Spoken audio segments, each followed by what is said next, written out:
کیا نئے القاب سے مولا نے پکارا۔ بسم اللہ الرحمن الرحیم۔ محترم سامعین کرام، پچھلے جمعہ اخیر میں جن 6 آیتوں کا ترجمہ ہوا تھا، وہ 6 آیتوں میں اللہ رب العزت نے مختلف قسم سے مثال دے کر سمجھایا۔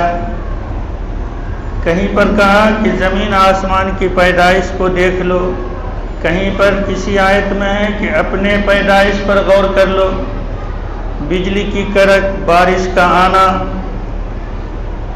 یہ تمام چیزوں کو مثال دینے کے بعد سمجھانا یہ مقصد تھا کہ اللہ ایک ہے، اس کا کوئی شریک نہیں، چاہے اس کے صفات میں ہو یا اس کے ذات میں ہو۔ آج ایک دوسرے ڈھنگ سے مثال دیا جا رہا ہے۔ ضرب لکم مثلا من انفسکم هل لکم مما ملکت ایمانکم من شرکاء فیما رزقناکم،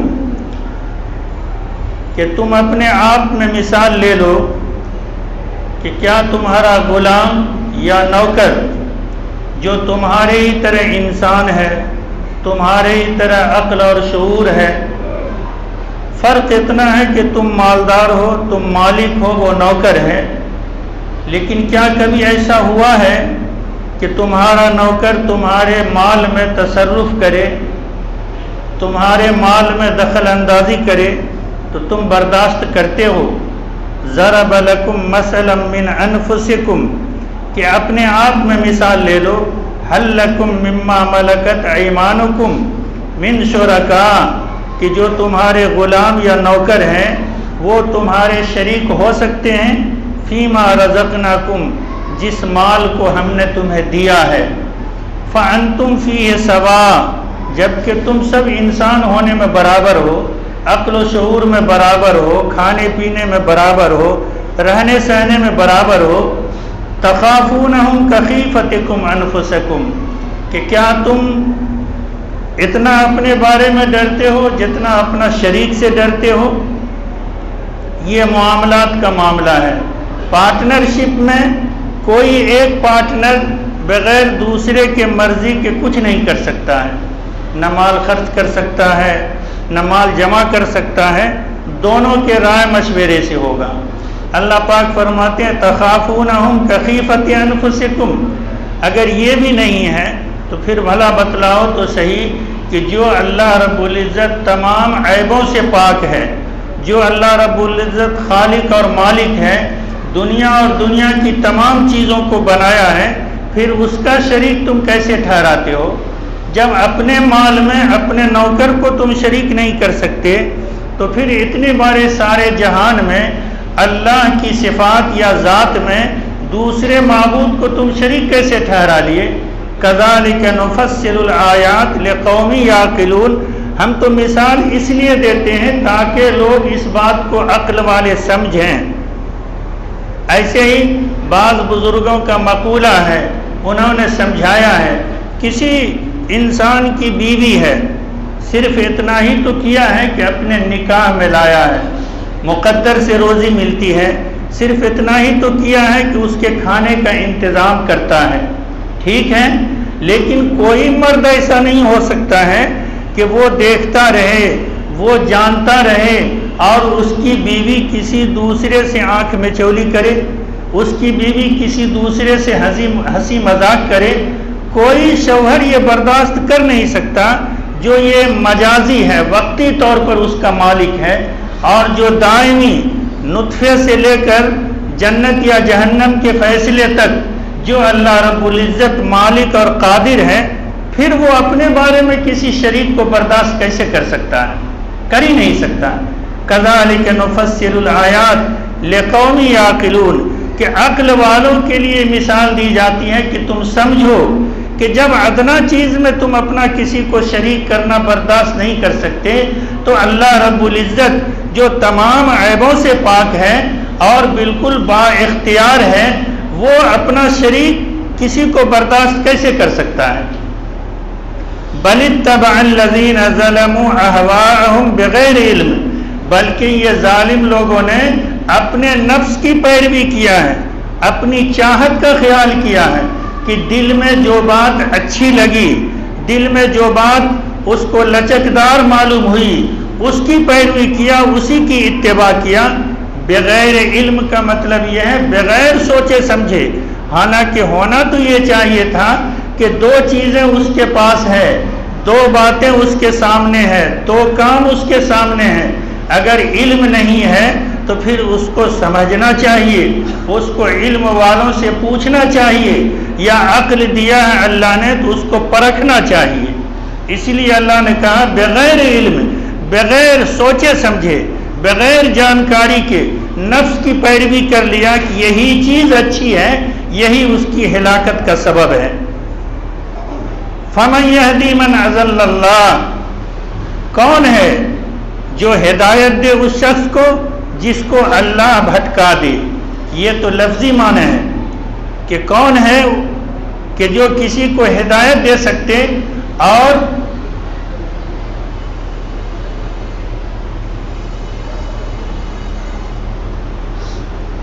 کیا ہوا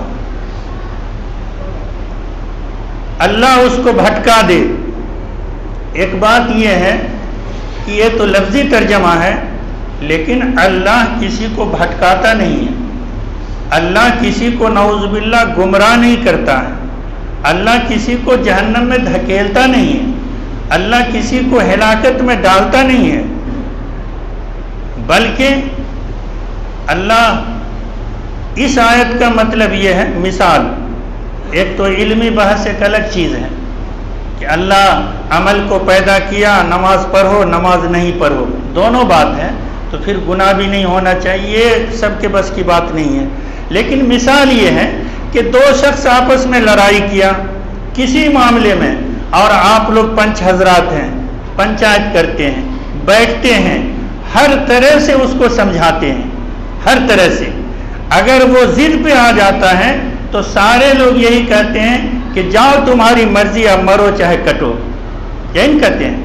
اس کا مطلب یہ نہیں کہ پنچ اس کو کہتے ہیں کہ تم جا کے مر جاؤ، تم جا کے اس کو کاٹ دو، تم جا کے قتل کر دو، لیکن سمجھانے سے بھی جب نہیں سمجھا، ہٹ دھرمی پہ جب چلا آیا، تو پنچ بھی یا باپ بھی اپنے بیٹے کو یا استاذ بھی اپنے شاگرد کو یہ کہہ دیتا ہے کہ جاؤ مردود نہیں پڑھو تو جاؤ بکری چراؤ، یہی کہہ دیتے ہیں۔ یہی اس آیت کا مثال ہے کہ اللہ نے عقل دیا، دنیا کی عجائبات دکھلا دیے، قرآن مقدس کو اتارا، پچھلی قوموں کا تذکرہ کیا، انبیاء کرام کو بھیج کر عملی سبق دیا کہ اللہ راضی اس کام سے ہوتا ہے۔ اگر اس پہ بھی کوئی نہیں مانا تو اس کو تو یہی کہا جائے گا کہ جاؤ تم جہنم میں جانا پسند کر کے وہیں چلے جاؤ۔ یہی خلاصہ اس کا ہوا، فَمَن يَهْدِي مَنْ أَضَلَّ اللَّهُ، اللہ اس کی اب ہدایت کی فکر بھی نہیں کرتا ہے جو ہٹ دھرمی اور ضد پہ اتر جاتا ہے۔ فَمَن يَهْدِي مَنْ أَضَلَّ اللَّهُ وَمَا لَهُم مِّن نَاصِرِينَ، ایسے کا کوئی مددگار بھی نہیں ہوگا۔ فَأَقِمْ وَجْهَكَ لِلدِّينِ حَنِيفًا، جب اتنی ساری آیتوں کی دلیل سے ثابت ہو گئی کہ اللہ رب العزت ایک ہے، موت بھی برحق ہے، قیامت بھی آئے گی، حساب و کتاب بھی ہوگا، تو انسان اس کا ثبوت کیسے دے؟ ایک جگہ اور کہا گیا ہے کہ ایمان 3 چیزوں کا نام ہے۔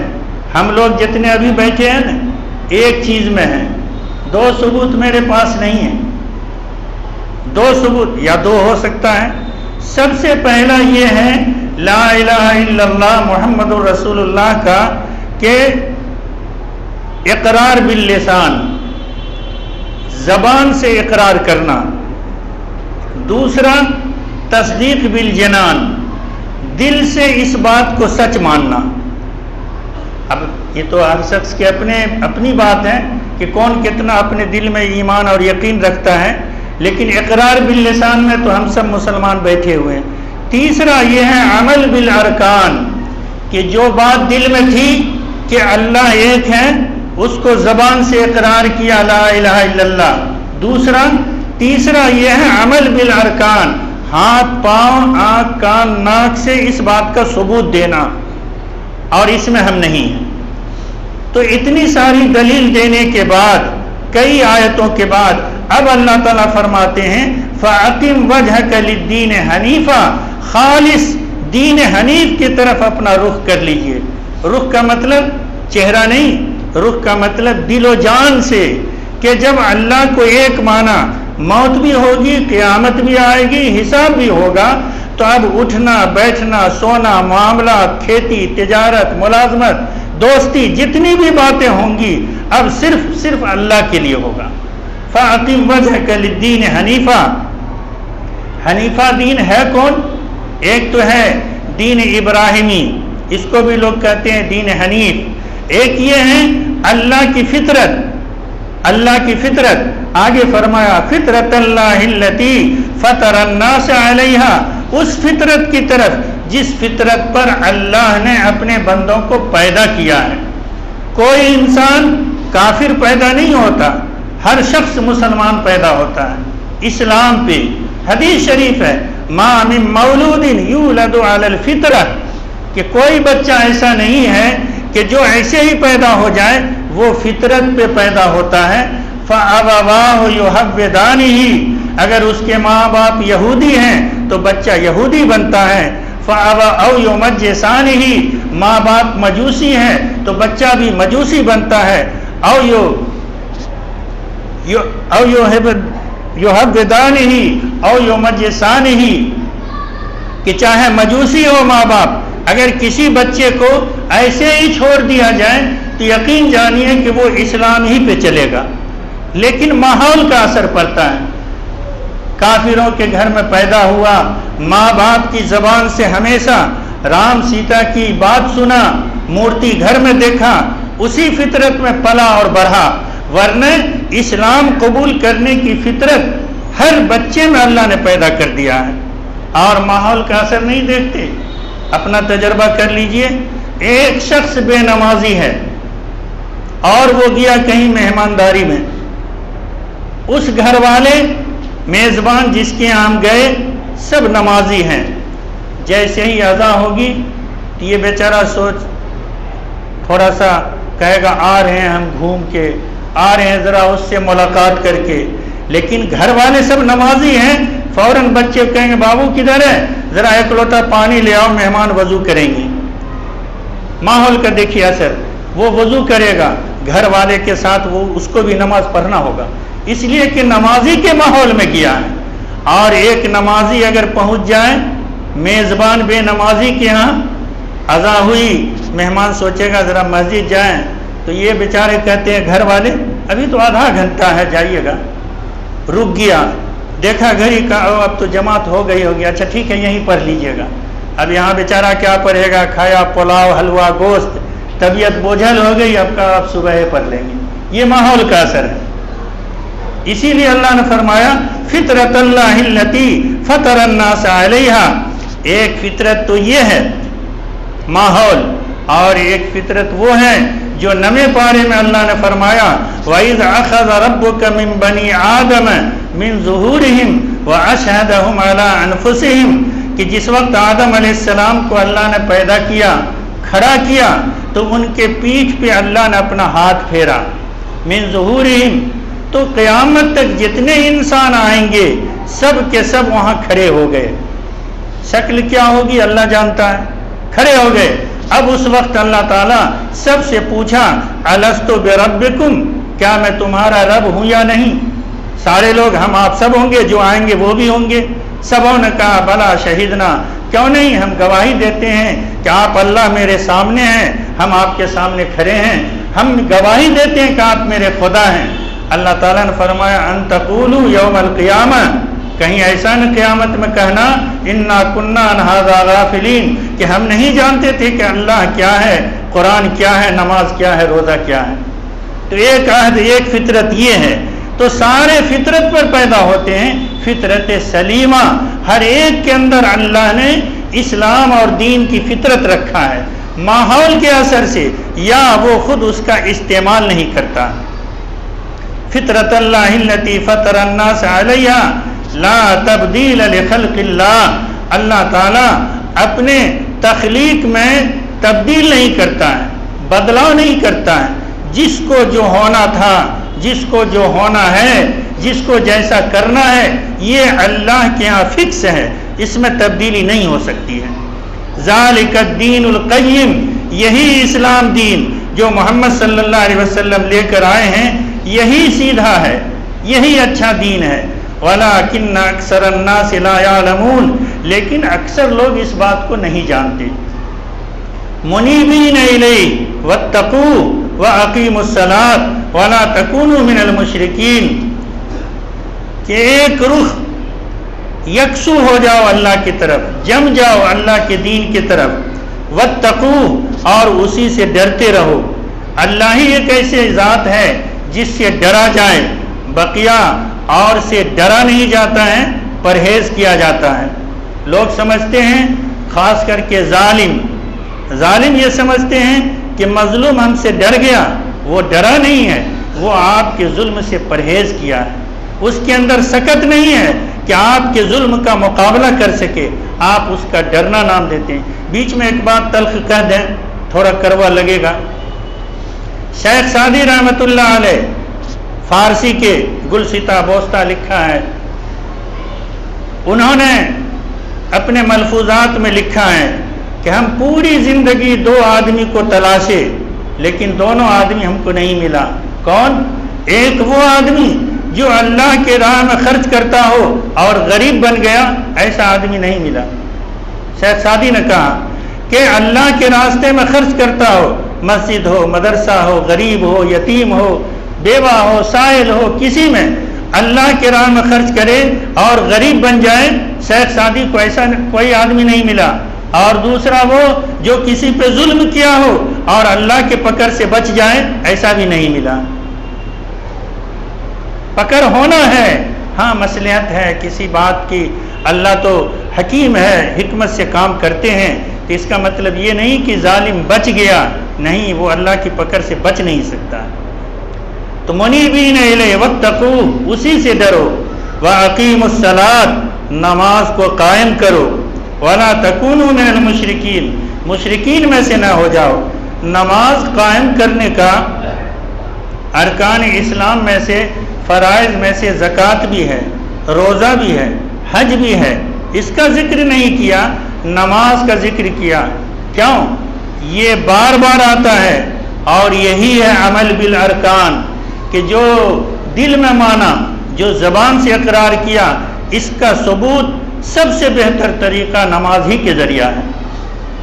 اذان ہوئی، گھر آئے، مسجد آئے، خدا کے گھر میں وضو بنایا، پاک ہوئے، غریب بھی میرے بغل میں ہے، میلا کچیلا بھی میرے بغل میں ہے، نیچے طبقے کے لوگ بھی ہیں، کوئی فرق نہیں، بہت ساری عبادتوں کا مجموعہ ہے یہ نماز، اور دن میں 5 بار دہرایا جاتا ہے، اسی یاد دہانی کے لیے کہ تمہارا اللہ ایک ہے، تم اللہ کے سامنے جھک رہے ہو، حساب دینا ہوگا، اسی لیے نماز کا خصوصی طور پر ذکر کیا کہ واتقوا، اس سے ڈرتے رہو، واقیموا الصلاۃ، اور نماز کو قائم کرو۔ پڑھنا نہیں کہا ہے، قائم کرنا کہا ہے۔ اس کی فکر ساروں کو ہونی چاہیے کہ جماعت سے نماز ہو، ایک جٹ ہو کے محلے کے سارے لوگ نماز پڑھیں، یہ فکر سب کو ہونی چاہیے۔ اقیم الصلاۃ، جب سارے لوگ پڑھیں گے تبھی نماز کا قیام ہوگا، اکیلے پڑھیں گے تب تو نماز کا پڑھنا ہوگا۔ اللہ نے فرمایا وَأَقِيمُوا الصَّلَاةَ وَلَا تَكُونُوا مِنَ الْمُشْرِكِينَ، کہ تم شرک کرنے والوں میں سے نہ ہو جاؤ، اور عمل بھی ضروری ہے انسان کا۔ عمل سے خالی اگر انسان ہوگا، عمل سے خالی اگر انسان ہوگا تو وہ کہیں کا نہیں ہوگا۔ 2 مثال آپ کو دیتے ہیں۔ ایک شخص بے وقوف ہوگا، فٹ بال کھیل دیکھ رہا تھا، اس کو حیرت ہوا کہ بڑا اچھا گول ٹائپ کا ہے، خوبصورت ہے، کالا اجلا رہتا ہے، چمڑا اس میں لگا ہوا، تو کسی سے پوچھا کہ اس بیچارے کا قصور کیا ہے کہ سارے لوگ اس کو پاؤں سے مار رہے ہیں، دورہ کے مار رہے ہیں، اس کا قصور کیا ہے؟ تو ان اللہ والوں نے کہا کہ اس کا قصور کچھ نہیں ہے، فرق اتنا ہے کہ یہ اندر سے خالی ہے، اگر یہ اندر سے بھرا ہوا رہتا تو مجال نہیں کسی کی اس کو پاؤں سے مارتا، یہ اندر سے خالی ہے۔ تو آج مسلمان بھی اندر سے ہم خالی ہیں، ہمیں عمل کی ضرورت ہے، اور جب عمل ہو جائے گا، عمل کی مثال دنیا میں بھی آخرت میں بھی، شیخ سعدی رحمۃ اللہ علیہ نے فرمایا وقت تنگ دستی آشنا بیگانہ می گردد،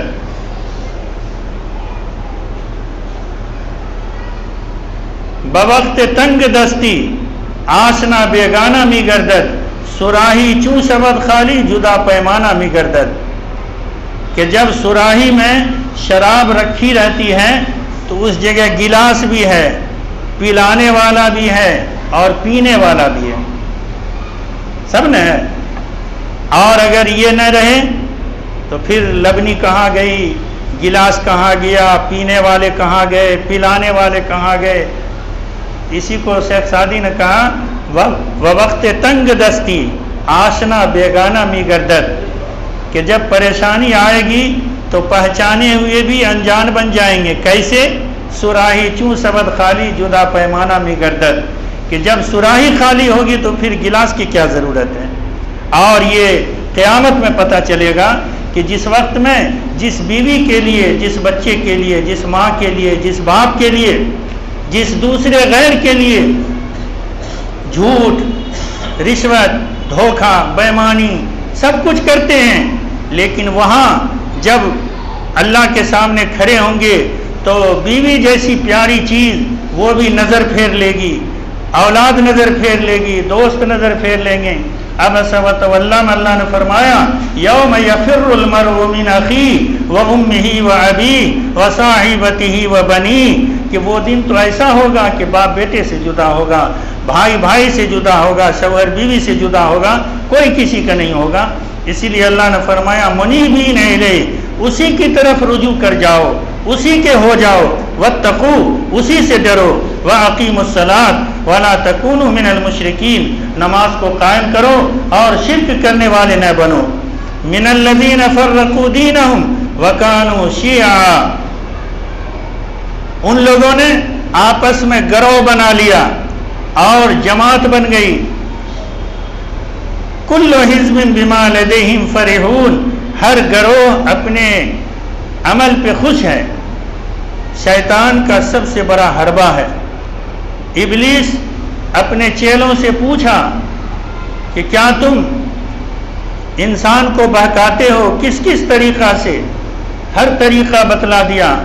کہا اگر وہ استغفار کرتے ہوں، اگر وہ استغفار کرتے ہوں تب اس کو کیسے بہکاؤ گے؟ تو اس کے چیلے نے کہا کہ استغفار کرنے والے کو ہم نہیں بہکا سکتے۔ ابلیس نے کہا کہ ہاں، استغفار کرنے والے کو بھی بہکانا آسان ہے، وہ اس معنی کر کہ وہ جو بھی کام کرے اس کے دل میں تم یہ بات ڈال دو کہ یہی کام اچھا ہے۔ اسی کو لوگ کہتے ہیں ہوائے نفس، کہ ہم چنی دیگرے نشت، ہم جو کریں وہی ٹھیک۔ تو یہ انسان کے گنہگار ہے، گناہ کرنے کے لیے کافی ہے کہ وہ جو بھی کرے گا کہے گا ہم اچھا کر رہے ہیں۔ یہ ابلیس کا حربہ ہے۔ تو کل حزب بما لدیہم فرحون، جو جس کام کو کر رہا ہے وہ اسی میں خوش ہے کہ ہم ہی اچھا کر رہے ہیں، لیکن نہیں، اللہ جس کو اچھا کہے، قرآن جس کو اچھا کہے، نبی جس کو اچھا کہے وہی کام اچھا ہوگا، بقیہ ہمارے کہنے سے اچھا نہیں ہوگا۔ ہماری طبیعت تو یہ رہتی ہے کہ دن بھر بھوکا کیوں رہے، روزہ نہیں رہتے، 5 وقت کیوں آتے، کام دھندے میں لگے رہتے، کمایا ہوا مال غریبوں میں کیوں بانٹ دیتے، اور اتنا سارا پیسہ جمع کر کے بیت اللہ کیوں چلے جاتے۔ ہماری چاہت تو یہ ہوتی ہے، لیکن اللہ کی چاہت یہ ہے کہ زکوٰۃ دو، نماز پڑھو، روزہ رکھو۔ اس سے زیادہ اللہ نے مال و دولت دیا ہے تو بیت اللہ حج کو جاؤ۔ تو جو اللہ کہے گا وہی اچھا ہوگا، ہمارے کہنے سے اچھا نہیں ہوگا۔ ہم ہوائے نفس میں مبتلا نہ ہو، ہم اپنے ہر کام کو اچھا کہہ لیں، یہ میری بربادی کا سبب بنے گا۔ اس لیے قرآن اور حدیث کی طرف رجوع کیا جائے، اللہ رسول کی طرف رجوع کیا جائے، وہ جس کام کو اچھا کہیں گے وہی اچھا ہوگا۔ اللہ تعالی ہمیں ان باتوں پہ عمل کی توفیق عطا فرمائے، آمین۔ میرا پیارا نبی، کتنا پیارا نبی، سارے